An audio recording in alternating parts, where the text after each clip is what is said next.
ये exam gaps तुम्हारी मस्ती के लिए नहीं लेकिन स्ट्रैटेजी बनाने के लिए है।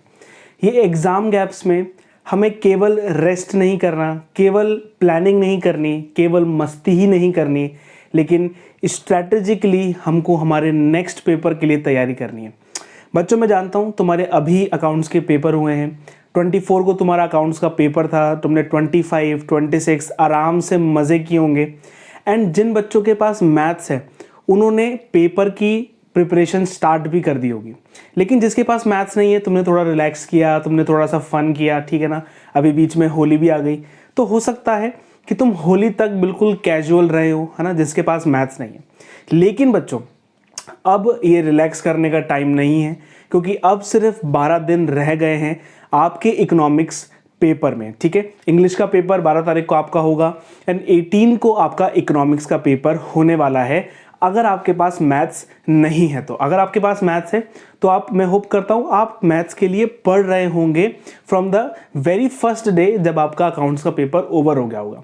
लेकिन बच्चों, अब रिलैक्स के माइंडसेट को चेंज करना है एंड अब थोड़ा मेहनत करने वाला माइंडसेट लेकर आना है, ठीक है। ऐसी मेहनत आपने अकाउंट्स के पेपर में करी थी, अब वैसी ही मेहनत आपको इंग्लिश के पेपर में करनी है एंड इकोनॉमिक्स के पेपर में करनी है। जो भी गैप बीच में बचा हुआ है बच्चों, आज के दिन जो मैं वीडियो डाल रहा हूँ, आज 5th ऑफ मार्च होगा एंड आज से आपके पास इकोनॉमिक्स के एग्जाम तक 12 दिन बचे हुए होंगे, ठीक है। अब इन 12 दिनों के अंदर अगर आपके पास मैथ्स नहीं है तो आपको कैसे प्रिपेयर करना है। अगर आपके पास मैथ्स है तो देखो बच्चों, इन 3 दिनों में आपको मॉक्स लगाने हैं, ठीक है ना, कुछ एडवांस क्वेश्चंस करने हैं, ठीक है, कुछ आपको एक्स्ट्रा हॉट्स क्वेश्चन को प्रिपेयर करना है, हर एक चैप्टर को ढंग से देखना है, फॉर्मूले याद करने हैं, ठीक, एनसीईआरटी पर पकड़ लानी है एंड आपको अपनी मिसलिनियस एक्सरसाइजेस सब कुछ आपको कवर करना है एनसीईआरटी एग्जाम्पलर के साथ भी, ठीक है।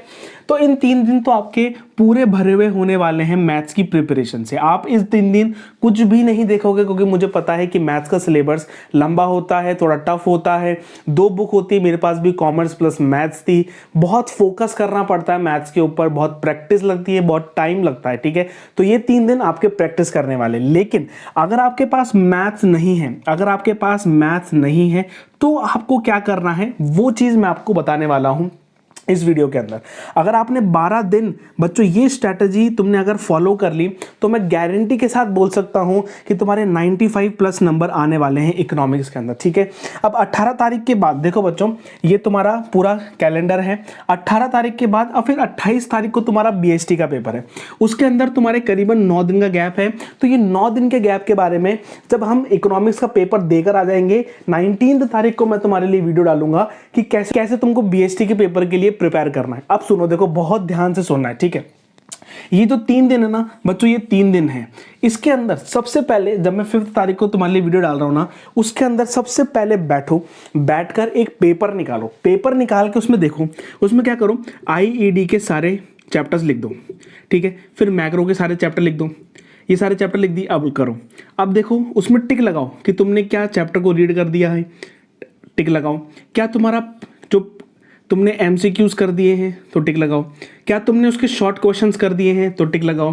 क्या तुमने उसके हॉट्स क्वेश्चन कर लिए हैं तो टिक लगाओ। क्या तुमने उसके प्रैक्टिस कर लिया है, उसकी वीडियो देख ली है, वन शॉट देख लिया है तो टिक लगाओ, ठीक है ना। और जितने ज़्यादा टिक तुम लगाते जाओगे उस चैप्टर को तुम रेट कर दो कि हाई, तुम्हारे हाई कॉन्सेप्ट क्लियर हो चुके हैं, ठीक है। अगर तुमने कोई सा भी चैप्टर नहीं पढ़ा है तो हर एक चैप्टर के वन शॉट तुमको देखने हैं, ठीक है। वन शॉट जिसके अंदर सारा टॉपिक कवर हो जाए, ठीक है। इन 3 दिनों के अंदर बच्चों तुमको आईईडी के first, second and third chapter, क्योंकि ये टाइमलाइन पे चलते हैं तो तुमको सबसे पहले ये चैप्टर कवर करने हैं। उसके बाद तुमको ह्यूमन कैपिटल कवर करना है एंड रूरल डेवलपमेंट कवर करना है। बच्चों ये थ्योरेटिकल चैप्टर्स हैं 3 दिन के अंदर। अगर आप मॉर्निंग में पढ़ते हो, ठीक है, अगर आप मॉर्निंग में पढ़ते हो, अगर 6 से 7 बजे भी आप उठते हो तो 7 बजे से लेकर 11 बजे तक एक सीटिंग दो, ठीक है ना। मॉर्निंग में थ्योरी पढ़ो, न्यू कॉन्सेप्ट्स पढ़ो, ठीक है। आराम से रात को नींद लो, ठीक है ना। 7 से 8 घंटे की आपको नींद लेना ज़रूरी है। हर 45 मिनट्स के बाद थोड़ा उठो, ठीक है। फ़ोन मत चलाओ, है ना। जैसे ही आप जो पढ़ाई के बीच में गैप्स लेते हो ना, उसके अंदर फोन आपको नहीं चलाना है, ठीक है। उसके अंदर आप वॉकिंग कर सकते हो, 5 मिनट्स वॉकिंग करो, 45 मिनट्स पढ़ो, ठीक है। फिर वापस ये चीज़ आपको फॉलो करना है। 7 से 11 आराम से तुम थ्योरी पढ़ो, ठीक है, और आराम से 11 से लेकर 12 तुम रेस्ट ले लो, ठीक है, रेस्ट ले लो। उसके अंदर अपना लंच कर लो, नहा लो, ठीक है ना, फ्रेश हो जाओ, फैमिली के साथ बैठो। उसके बाद तुम 12, साढ़े 12, 1 बजे से बैठ जाओ। इवनिंग तक तुमको सिटिंग देनी है करीबन 7 बजे तक, ठीक है। यही चीज़ फॉलो करना है, ठीक है। ज़्यादा ओवरलोड नहीं करना है, ठीक है ना। अगर तुमसे सिटिंग नहीं बैठती है उसको स्कैटर कर दो, 2 घंटे कर दो, फिर 1 घंटे का ब्रेक, फिर 2 घंटे, फिर 1 घंटे का ब्रेक, 2 घंटे। क्योंकि बच्चों अब 12 दिन के अंदर अगर तुमको अपने इकोनॉमिक्स में अच्छे नंबर लाने हैं एंड फिर आगे CUET के लिए भी तुमको पढ़ना है, तो तुमको अभी से ही सिटिंग का थोड़ी सी हैबिट डालनी पड़ेगी, ठीक है। तो तुम ऐसे करके पढ़ सकते हो, जिससे आपको क्या होगा, आपका जितना भी सिलेबस है शुरू के 5 से 6 दिन के अंदर कंप्लीट हो जाएगा, ठीक है ना। ये आपका थ्योरेटिकल पोर्शन है, ये थ्योरेटिकल पोर्शन आपका पहले 3 दिन में हो सकता है, ठीक है। फिर आप 9 तारीख को आप कोई सा भी मैक्रो इकोनॉमिक्स का चैप्टर उठा लो। आप फॉरेक्स ले लो एंड बीओपी ले लो, फॉरेक्स ले लो एंड बीओपी ले लो, ठीक है। फॉरेक्स एंड बीओपी आपका हो जाएगा, तो करीबन 6 से 7 चैप्टर आपके पहले के ही 4 दिन के अंदर कंप्लीट हो जाएंगे, ठीक है। अब ये बचे 2 दिन। अब इन 2 दिनों के अंदर आपको फुल कंसंट्रेशन करना है आपकी इंग्लिश के ऊपर, आपके इंग्लिश एग्जामिनेशन के ऊपर कंसंट्रेट करना है। इसके अंदर आप आर्टिकल की प्रैक्टिस करो, कॉम्प्रीहेंशन की प्रैक्टिस करो, शॉर्ट नोट्स की प्रैक्टिस करो, हर चैप्टर की रीडिंग लगाओ, पोम्स है उनको आपको पढ़ना है, ठीक है। सारे लिटरेरी डिवाइसेस आपको देखने हैं क्या होता है क्या नहीं होता है, ठीक है। अब जब आप ये भी कर रहे हो ना, इसके साथ साथ भी आपको इंग्लिश के 1 शॉट देखने हैं, इंग्लिश की रीडिंग लगानी है, ठीक है। आप लेट नाइट रीडिंग लगा सकते हो या फिर सुबह उठकर 15 मिनट दे दो, कोई सी भी बुक, फ्लेमिंगो या फिर दूसरी वाली जो बुक है उसमें से आप एक चैप्टर की रीडिंग लगा सकते हो, ठीक है। माइंडफुल लगाना है, बहुत ढंग से लगाना है, ठीक है बच्चों। 2 दिन आपके पूरे के पूरे इंग्लिश एग्जामिनेशन के लिए होने वाले हैं, ठीक है। अब इंग्लिश एग्जामिनेशन को जब आप देकर आ रहे होंगे घर पे, 2-2:30 बजे तक आप आराम से घर पे आओ, ठीक है ना। 5 बजे तक सो, 6 बजे तक सो, कोई दिक्कत नहीं है। 6 बजे के बाद अपने थोड़े पेपर को एनालाइज करो, देखो पेपर कैसा गया है, क्या क्वेश्चन का आंसर हो सकता है। 2-3 घंटे उसमें लगाओ, आराम से पेपर को एनालाइज करो। जो तुम पेपर में मेहनत से लिख के आए हो उसको थोड़ा चेक करने में भी लगा दोगे तो कोई भी दिक्कत तुमको नहीं होगी, ठीक है। अब बचे 13 तारीख एंड 14 तारीख, ठीक है। इन 2 दिनों के अंदर तुमको, अब इन दो दिनों के अंदर फुल सिटिंग के साथ फुल फ्लेज तैयारी करनी है। हो सकता है अगर तुम यहीं पर forex plus balance of payment and government budget भी अगर तुम कर दो तो तुम्हारे लिए वेल एंड गुड हो जाएगा, ठीक है। अब 13 तारीख को सबसे पहले आपको money and banking plus ADAS chapter को उड़ा देना है, ठीक है ना, मैक्रो इकोनॉमिक्स के अंदर से। फिर उसके बाद आपको कंपैरेटिव डेवलपमेंट आप पढ़ लो, ठीक है ना, कंपैरिजन इंडिया चाइना पाकिस्तान का। फिर उसके बाद आप रूरल डेवलपमेंट आपने पढ़ लिया है तो आप पढ़ सकते हो यहाँ पे एम्प्लॉयमेंट अनएम्प्लॉयमेंट आप पढ़ सकते हो, ठीक है ना। ये चैप्टर आपको कंप्लीट करने हैं। एंड 14 को आप उठा लो आपकी नेशनल इनकम उठाओ। उसके बाद जो भी आपके रिमेनिंग चैप्टर्स बच रहे हैं, सस्टेनेबल डेवलपमेंट बच रहा है, ठीक है ना, कोई सा भी चैप्टर आपका रिमेनिंग बच रहा है, कुछ भी रिविजन करना है उसको आप उठाओ, ठीक है। क्योंकि नेशनल इनकम बड़ा है इसलिए मैंने उसको एक सेपरेट दिन आपके लिए दिया है। 15 तारीख बच्चों ये आपके लिए न्यूमेरिकल्स का होने वाला है, फॉर्मूले को रिवाइज करना, ठीक है ना। पूरे सब्जेक्ट को, पूरे इकोनॉमिक्स को आपको रिवाइज करना है 15 तारीख को, ठीक है। इंपॉर्टेंट क्वेश्चंस करने हैं, सुबह सुबह आप रिवाइज कर सकते हो आईडी को, ठीक है ना।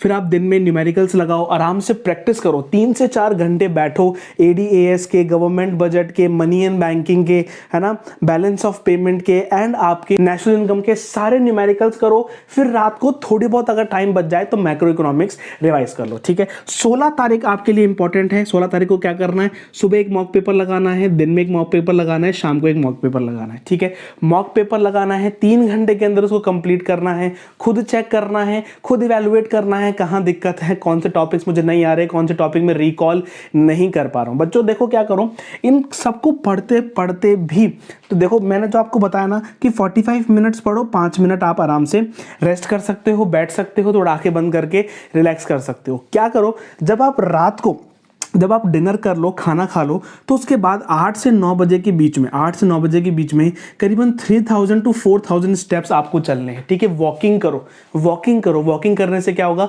आपका एयर इनटेक अच्छा होगा, आपके माइंड में ब्लड सर्कुलेशन अच्छा होगा, आपको याद करना दिक्कत नहीं होगी, ठीक है ना। और फूड अच्छा लो, ठीक है। सो ढंग से, ज़्यादा ओवर ईटिंग मत करो, ज़्यादा बाहर मत घूमो, ज़्यादा फ्रेंड्स के साथ मत घूमो, ठीक है। ये तुम्हें हेल्प करेगा कि तुम ढंग से ग्रैस्प कर सको, चीज़ों को याद कर सको जल्दी से, ठीक है। तुमने ये चीज़ कंप्लीट कर ली, इवैल्यूएट करो। एंड 17 तारीख को, अब तुम 17 तारीख को उठ जाओ 6 बजे, 17 तारीख को उठ जाओ 6 बजे।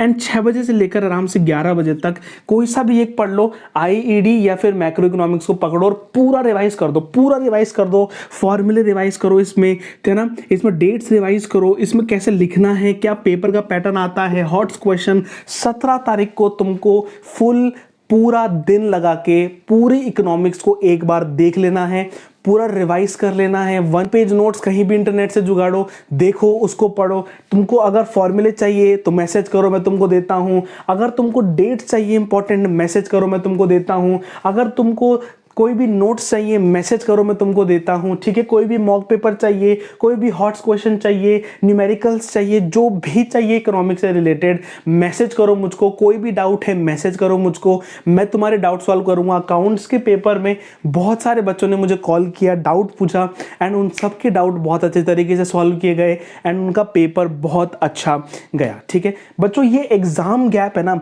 ये रिजिड नहीं है, ये रिजिड नहीं है आपके लिए, ठीक है। आप इसको अपने हिसाब से चेंज कर सकते हो, ठीक है। इकोनॉमिक्स का पेपर बहुत अच्छा आपका जाने वाला है एंड आपको बस उसके लिए थोड़ी सी मेहनत करनी है। अगर अभी तक नहीं करी, इन 12 दिन में आप मेहनत कर लो, ठीक है ना। वन शॉट देखो, प्रिपेयर करना स्टार्ट कर दो, क्योंकि इकोनॉमिक्स का पेपर इजी होगा लेकिन लोगों को लिखने में दिक्कत हो जाती है, ठीक है। डायग्राम्स की प्रैक्टिस नहीं करके जाते, टेबल्स की प्रैक्टिस नहीं करके जाते, फॉर्मूला याद नहीं होते, फॉर्मूले को कैसे डिराइव करना है उनको पता नहीं होता, ठीक है। तो वो चीज़ आपको नहीं भूलनी है, अच्छे से प्रिपेयर करना है एंड एग्जाम में फोड़ के आना है। बच्चों, मिलते हैं हम नेक्स्ट वीडियो के अंदर। बहुत सारी इंपॉर्टेंट बातें जैसी हमने अकाउंट्स के लिए करी थी, हम इकोनॉमिक्स के लिए भी करने वाले हैं। सब्सक्राइब कर लेना इस चैनल को, दोस्तों तक शेयर करना इस वीडियो को, एंड मिलते हैं नेक्स्ट वीडियो के अंदर। Till then goodbye, take care, thank you बच्चों।